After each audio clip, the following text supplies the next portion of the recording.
मालिक सचमुच में मालिक ही हो, अब तोरा साबित कर देबो। और इसलिए मांग करते किसान कि अब कुछ नहीं सुनबो, हमरा अब अपन हक चाहिए, और हक तब मिलते तब हमरा भी खेती के उद्योग के मानतन, खेती के उद्योग समझे पड़ते, और तब खेती के उद्योग के दर्जा के अधिकार लड़ के लेवे पड़ते। इसलिए हम ठंडे दिल से, ठंडे दिमाग से हाथ जोड़ करके विनती करबे, अनुरोध करबे कि जे व्यवस्था पर काबिज हथी लोग, वो हमार बात के समझ थी, हमार दर्द के समझ थी, और किसान के वास्तविक खुशहाली के राज कहाँ छिपल है, और पर चिंतन करके किसान के भी उद्योग के दर्जा दे करके और किसान के कार्य के लाभकारी बने थी। हम प्रार्थना करबे व्यवस्था से। लेकिन जब व्यवस्था हमार बात के अनसुनी करते, जब व्यवस्था हमार बात के नकारते, जब हमार व्यवस्था हमारे अनुनय विनय के ठुकराते, तो किसान और किसानी से जुड़ल खेतिहर मजदूर और उनकर बाल बच्चा कमजोर न हथी, जब मट्टी के कठोर मट्टी के कोड़ करके उड़ा से अनाज निकाल सका है जी, वो सोच सके कलेजा के खून भी पी सका है, ये दम है किसान का। ये खुला चुनौती करे की जरूरत है यार, कि हम तोरा भाई मानबो, तोरा हम हितैषी मानबो, तोरा हम सरकार भी मानबो, तोरा हम पावर देबो, लेकिन तोरो हमरा अपन आदमी समझे पड़ता, हमरो हिमायती तोरा बने पड़ता। अगर नहीं बनबे तो तोर बनल साम्राज्य हमरे ताकत से बनल हो, और उखाड़ के ठेके में देरी नहीं करबो। क्योंकि भारत के परंपरागत इतिहास बतावा है कि जब पूरे दुनिया में, छोड़ो भारत की बात, पूरे दुनिया में जब व्यवस्था परिवर्तन हो रहा है, हम सत्ता परिवर्तन की बात न कर रही, भाजपा से राजद, राजद से कांग्रेस से सपा की बात नहीं कर रही, हम व्यवस्था की बात कर रही। इसलिए आज तक यह इतिहास बतावा है कि दुनिया में जितना व्यवस्था परिवर्तन हो रहा है, चल रहा घिसी पिटी व्यवस्था के खिलाफ में जब नया विचार लेके नया जनमत तैयार हो रहा है, और वो अपन आंदोलन की बेग से चल रहा शोषण मूलक व्यवस्था के धराशायी करके नया व्यवस्था के जन्म दिल के है, वो सब के सब व्यवस्था दे वाला मिडिल क्लास के बाल बच्चा थे, और मिडिल क्लास के बाल बच्चा खेतीहर के खेती से जुड़ल रहती है, खेती से जुड़ल रहे वाला ही व्यवस्था बना सके। इसलिए शोषक दाना है कि जब तक कृषि कार्य लाभकारी रहते तब तक मिडिल क्लास अपन वर्चस्व में रहता हो, और मिडिल क्लास में ही अन्याय के खिलाफ लड़े के ताकत रहा है। इसलिए ऐसा कर कि ये जो मिडिल क्लास किसान और खेतिहर मजदूर के परिवार से निकल के सामने आवा है, वो पनप न सके, ओकर कमर मजबूत न हो सके, कमर ओकर हमेशा कमजोर रहे। इसलिए जानबूझ करके खेती के ऐसा तौर तरीका अपना दिल कहे कि से लाभ न हो सके है, सिर्फ हुकुर के जिंदा रह सके, सिर्फ सांस ले सके है, न जी सके है ठीक से, न निश्चिंत होके मर सके है, अधमरा सा छोड़ दिल के है, ताकि अधमरा जब रहत तो हमरा तक ताकत तो, लेकिन आंख में लालिमा न रहत हमरा खिलाफ लड़े वास्ते, हमेशा गर्दन झुकल रहत, कमर होकर कमजोर रहत। यही सोच करके ये व्यवस्था पर काबिज लोग रहती है, वही सब एक साजिश के तहत किसान वर्ग के कमजोर करे लगी, ओकरा अपन अधिकार से वंचित करती है। इसलिए कृषि को उद्योग का दर्जा आज तक नहीं मिला। जबकि सच्चाई ये है कि देश में रोजगार सृजन करे वाला सबसे बड़ा अगर कोई उपक्रम है, देश में रोजगार पैदा करे वाला सबसे बड़ा उपक्रम अगर कुछ है तो खेती है, कृषि जी। खेती उत्पादित वस्तु से ही अधिकांश निजी कंपनी, निजी उद्योगपति, निजी कॉर्पोरेट घराना, ये जितना जो कॉर्पोरेट घराना हथी, ये जो अधिकांश जो उद्योगपति हथी, ये मोटा मोटी 80% उद्योगपति ये सब के सब कृषि उत्पाद पर फैक्ट्री खोल करके खरबपति अरबपति बना थी। तो जब इतना बड़ा रोजगार के उपक्रम पैदा करे के ताकत रखे वाला ये खेती है, वो खेती के साथ इतना सौतेला बन अब तक चल रहे, अब नहीं चलते।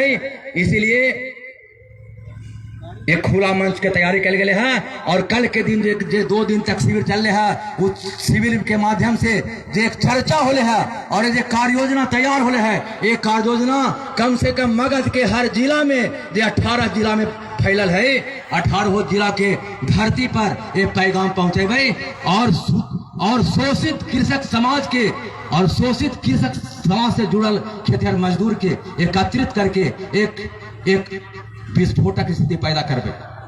हमारे शौक नहीं है विस्फोटक स्थिति पैदा करके, लेकिन मरता क्या नहीं करता।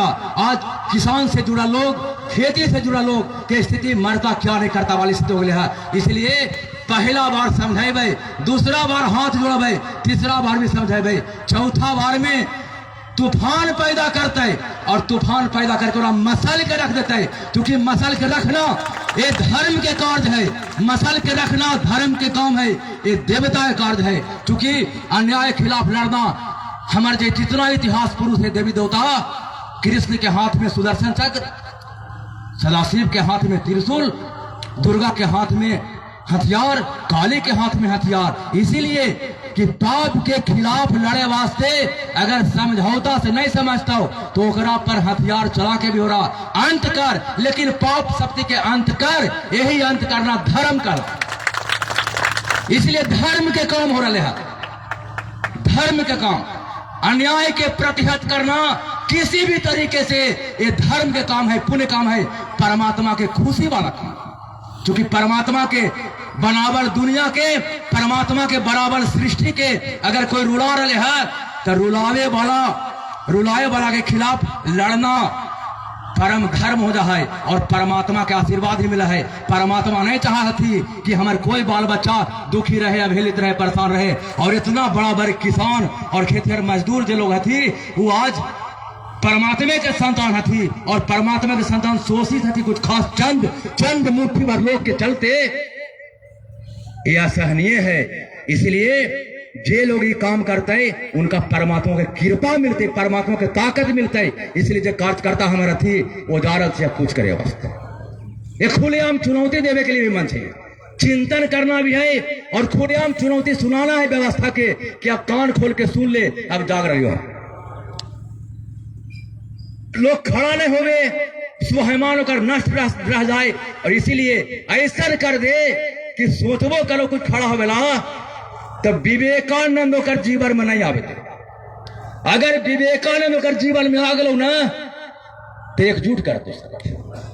सुभाष चंद्र बोस होकर जीवन में नहीं आवे, भगत सिंह होकर जीवन में नहीं आवे, सदाशिव और कृष्ण के जीवनी, गीता के उपदेश एक किसान और गांव के लोग के जीवन में नहीं आ सके। इसलिए नैतिक बोध, छत्रोचित बोध, धर्म के स्थापना लगी, पाप शक्ति के खिलाफ लड़े वाला जो बोध है वो बोध के हटा दे ताकि सोचियो न सको लड़ला। लोग फंस जाओ ताश खेले में, लोग फंस जाओ अश्लील सिनेमा इंटरनेट पर देखे में, लोग फंस जाओ अश्लील विज्ञापन के देख करके टुक ताक करके चेहरे पर मुस्कुराहट में फंस जाओ। उनका सोचे के मौके न मिले कि दुनिया में कुछ अच्छा काम करना। एक यही कल के कौन चीज, यही भोगवादी संस्कृति ले भोगवादी संस्कृति संभवतः 1955 में डेनमार्क के राजधानी कोपेनहेगन में पूंजीवादी व्यवस्था के डर केकरा से है, खतरा केकरा से है, ओकरा वास्ते दुनिया के टॉप मोस्ट पूंजीपति के एक बैठक होले और बैठक में थिंक टैंक के माध्यम से पता लगल के हल कि ये पूंजीवादी व्यवस्था के खतरा केकरा से है। तो थिंक टैंक में कौन लोग हल थी, हमरे बाल बच्चा जो जीनियस थी लेकिन वो नौकर बनल रहती ओकर दरबार में, वही लोग चिंतन के थी और चिंतन के बाद निष्कर्ष निकल रहे कि पूंजीवादी व्यवस्था के खतरा है मिडिल क्लास से। तो लेकिन मिडिल क्लास कहाँ हुआ है तो केरा कहल जा है, तो मिडिल क्लास ओकरा कहल जा है जे ओकर जो जीवन स्तर है, जीवन जी के तरीका है वह स्टैंडर्ड से नीचे जा लगना चाहे, नहीं चाहा है नीचे जाएगा। आज अगर हमारा पास स्मार्टफोन हो गए है तो वो न चाहा है कि हमारा पास बटम्मा वाला मोबाइल हो जाना चाहा, वो आगे ऊपर जोड़ना चाहा है। अगर हमारा पास कलर टीवी हो गए है तो चाहे कि हमारे घर में फ्लैट टीवी हो जाए। ये जो सोच जरा रहा है वही मिडिल क्लास का। लेकिन उनमें एक और गुण होगा है कि नीचे जाय लाने चाहा है और ऊपर उठे में व्यवस्था दोष के चलते आर्थिक समस्या अगर जीवन में आवा है तो ओकरा अंदर में एक रिएक्शन पैदा होगा, आक्रोश पैदा होगा है कि ऐसा व्यवस्था जे हमरा अगल बगल के दोस्त के पास, अगल बगल पड़ोस में कलर टीवी के बाद फ्लैट टीवी आ गए है और हमारा पास अभी कलरे टीवी है, काहे न हो रहा है? तो पैसा के चलते न हो रहा है। तो इसलिए जिस व्यवस्था के चलते और फ्लैट टीवी खरीदे में बाधा पैदा हुआ है, उस व्यवस्था के खिलाफ आंदोलन करने लगी तैयार हो जाए। इसलिए खतरा पूंजीवादी व्यवस्था के ही मिडिल क्लास। और ये मिडिल क्लास सिर्फ और सिर्फ कहल निर्णय हो रहे कि एकरा खतरा कैसे, एकरा दूर कैसे करिए, और तब तैयार हो रहे कि दो काम कर दे। ये जो युवक हो ना, ये युवक के प्रजनन क्रिया के प्रकृति की ओर से देल गेल प्रजनन क्रिया के स्वाभाविक प्रवाह के तोरा अवरुद्ध कर दे, यानी फैमिली प्लानिंग करा दे। फैमिली प्लानिंग कराने के सारा साजिश डेनमार्क में रचल गए हल, जो बाद में सारा विकासशील और अविकसित गरीब देश में फैल ले। पैसा वहीं से देल गए। जेकरा फैमिली प्लानिंग होले ओकरा में ओज समाप्त हो गए, और जेकरा में ओज समाप्त हो गए ओकरा में कुंठा पैदा हो गए, और जेकरा में कुंठा पैदा हो जाए वो कभी सीना तान के शोषण के खिलाफ लड़ ही न सके है। इसलिए परिवार नियोजन जेकरा होले है वो सीना तान के कलेजा के दम पर अन्याय के खिलाफ लड़ न सके है। ये बायोलॉजिकल कारण है, ये साइंटिफिक कारण। दूसरा है कि एक तो फैमिली प्लानिंग करा दे, दूसरा कर दे कि ओकरा भोगवादी विचारधारा में डुबा दे। जिस गांव में सत्य हरिश्चंद्र का नाटक हुआ है, जिस गांव में विवेकानंद का नाटक हुआ है, जिस गांव में वीर भगत सिंह का नाटक हुआ है, चंद्रशेखर खुदीराम बोस के नौटंकी हुआ है, और ओरा देख करके हमारे बाल बताए कलेजा फड़का है। स्कूल में शनिचर के शनिचर टिफिन के बाद कभी महाभारत के कथा बाँचे वाला, कभी गीता के कथा बाँचे वाला, कभी रामायण के कथा वाचक आवा हल थी। हमने सुना हल ये कहल गेले है कि चित्र से चरित्र बना है, जैसे चिंतन से संस्कार बना है, सोच बना है। तो जब हम गीता में कृष्ण के बारे में सोचा लिया तो कृष्ण के चरित्र की तरह अपने आप को ढाले के सोचा लिया। जब हम शिव के बारे में सुना लिया तो शिव के विचारधारा के अनुसार अपने आप को ढाला चाह लिया। जब हम भगत सिंह के नाटक देखा लिया तो भगत सिंह की तरह बने के हमरा भाव पैदा होगा है। यही कारण है कि जब घर के बूढ़ा बुजुर्ग के देवता मानल गए भारत की परंपरा में, बाप माई के, दादा दादी के, नाना नानी के देवता तुल देखल जा है। और एक बूढ़ा बुजुर्ग जो घर के मुखिया रहा थी, उम्र के चलते उम्र के पड़ाव पर आकर के किनको आंख के रोशनी चल जा है, किनको मुंह के आवाज चल जा है, किनको सोचे के शक्ति चल जा है, किनको चले के लिए पैर कमजोर हो जा है। लेकिन उनकर बेटा चूंकि उनका देवता मान हलथिन, उनके आशीर्वाद के मान के अपन जीवन के धन समझा हलथी। उनकर बेटा जब जा हलथी रजिस्ट्री करावे खेत के रजिस्ट्री ऑफिस में, ये जानते हुए कि हमारे पिताजी के उम्र हो गए, वो देखता नहीं, हमारे पिताजी के मुंह नहीं खुलते, कुछ आशीर्वाद लगे हाथ नहीं उठा सका, फिर भी जमीन के रजिस्ट्री करे जाए के पहले पौवा छू के आशीर्वाद ले ले हलथी। ये संस्कार हले हमारे भारत। कहाँ गेले, कहाँ गेले वो संस्कार, कहाँ गेले? यही सोची साजिश षड्यंत्र के तहत पूंजीवादी व्यवस्था के मजबूत करे वास्ते बहुत बड़ा षड्यंत्र कर गए, फैमिली प्लानिंग के चला करके और भोगवादी संस्कार पैदा करके। इसलिए स्कूल में कथा वाचक अपनावे, गांव में अब नौटंकी नहीं होवे, सिनेमा में अब रामायण नहीं होवे। बचपन में हमारी तो बाबूजी कहा थी करे एगो रामायण, संपूर्ण रामायण सिनेमा लगले हरे देखवावा हल।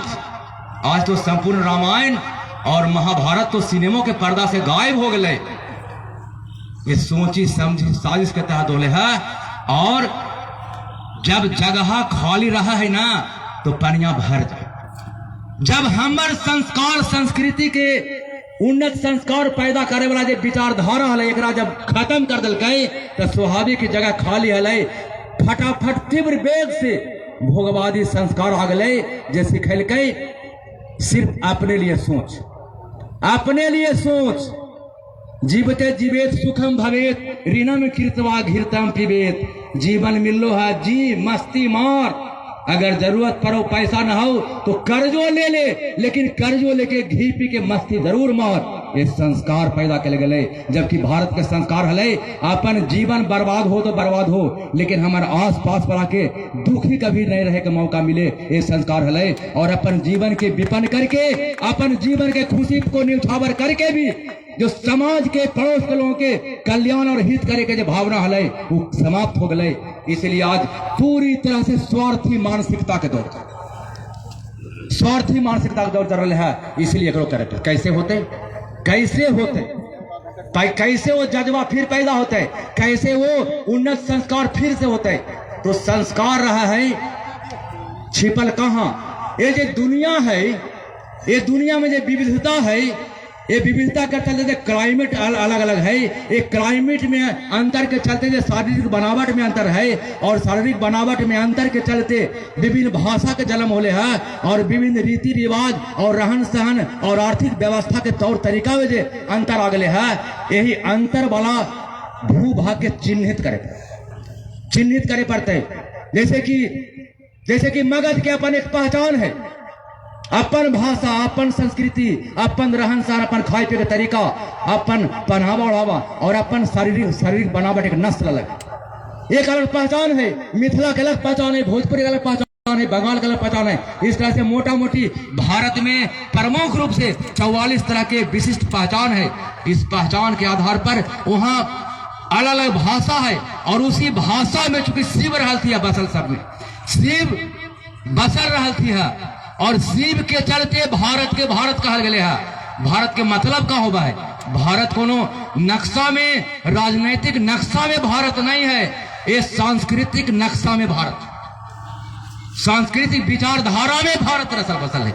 ये कोई सरकार के निर्धारण बोला थी कि भारत के राष्ट्र मान राजनीतिक राष्ट्र का मानवे तो भारत के टुकड़ा टुकड़ा में बचे, टुकड़ा टुकड़ा में होवे से कोई माई कला रोक न सका है। एकरा जोड़ के रख ले है कोई अगर, तो शिव के संस्कृति जोड़ के रख ले।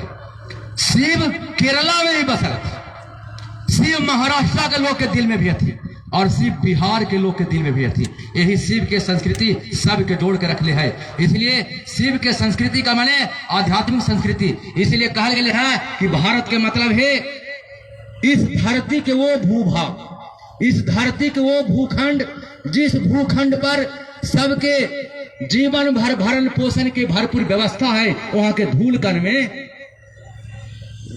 और दूसरा सबके आत्मिक विस्तार करे के जे आध्यात्मिक परिवेश है, आत्मिक व्यवस्था है, वो जे भूखंड है इस धरती के, वही भूखंड के तो भारत कहल जा, भारत कहल जा। लेकिन एक आज राजनीतिक नारा दे करके पूंजीवादी परस्त सोच के मजबूत करे के जे आज घिनौना कृत्य हो रहा है, एकरो बुद्धिजीवी का समझे की जरूरत है। इसलिए एक नया अनोखा चीज, अगर मगध के अपन स्वतंत्र पहचान है तो मगध के अपन संस्कृति भी है, और मगध के अपन संस्कृति में शिव बसल है, शिव, और शिव के संस्कृति पूरे दुनिया के बंधु के रूप में देखे का संस्कार पैदा कर रहा है। शिव के संस्कृति पूरे दुनिया के लोग के भाई के रूप में देखे का सोच पैदा कर रहा है। शिव के संस्कृति सिर्फ मनुष्य के मिलावा न है, शिव के संस्कृति इस सृष्टि जगत में जितना भी